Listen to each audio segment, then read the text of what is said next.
Ilagay mo ito sa ilalim na iyong unan at sobra siyang mabaliw sa sobrang pagkamis sa iyo.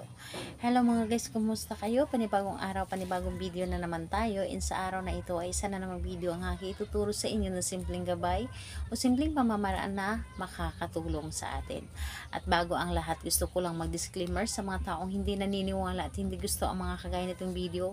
Please skip this video and maghanap kayo ng video sa gustong gusto nyo, dahil ang video na ito ay para lamang ito sa mga taong naniniwala and gusto mag-try.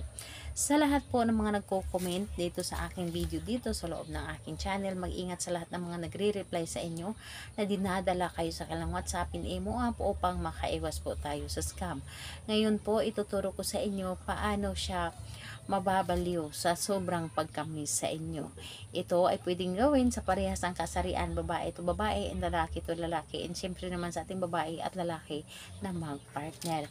And ayun po, pwede ito sa magkalapit at magka-LDR. And sa ating gagamitin naman dito is, kailangan mo lamang dito maghanda ng isang larawan. So, larawan lamang ni target. So, pwede yung naka-print or yung ID size, basta ito ay kanyang mukha. And ayun po, larawan lamang, and kung ready na yung larawan niya, syempre, i-ready mo rin ang inyong sarili. Sa lagi kong sinasabi sa inyo na dapat ay buo ang inyong loob sa paggawa nito at paniniwala. And dahil po kapag ikaw po ay kulang sa paniniwala at nagdududa ka, sayang ang inyong effort sa paggawa nito dahil hindi ito gagana. Dahil sa paggawa natin ng ritual, kailangan natin dito ang iyong buong paniniwala at tiwala, dahil yun po ang isa sa mga kailangan natin sa paggawa ng ritual para ito ay mapapagana. So ngayon po ay kapag ready ka na, pwede mo na itong umpisahan. So dito po sa larawan niya ay iyo lamang itong titigan. Iyo lamang itong titigan at kausapin mo lamang. At ito ay iyong halikan. So kausapin mo lamang ito, and ayun po, sambitin mo lamang ang kanyang pangalan at kausapin mo siya na para bang siya yung kausap mo ng personal. Halimbawa, yung pangalan niya at apelyido, at sabihin mo na sobra-sobra mo akong mamimiss.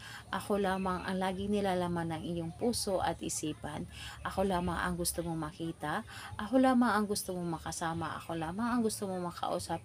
Ako lamang ang mamahalin mo habang buhay. Mamahalin mo ako ng higit pa sa iyong sarili. Mamahalin mo na walang kahati. Ako at ako lamang ang mamahalin mo habang buhay. So, ayun po, yun lamang ang sasabihin mo, at pagkatapos noon ay iyo itong halikan ang kanyang larawan. Yung tipong halikan mo siya na yung feel na para bang siya yung hinahalikan mo sa personal. So, pagkatapos noon, ito ay ilagay mo sa ilalim ng inyong unan at ito ay iyong higaan ng 3 araw. And asahan ninyo, yung taong ginawa mo nito, laging kakabahan, lagi kanya may miss, at ikaw lamang ang gusto niyang makita sa araw-araw. So, ayan po, salamat po sa inyo. Bye bye everyone. God bless us all.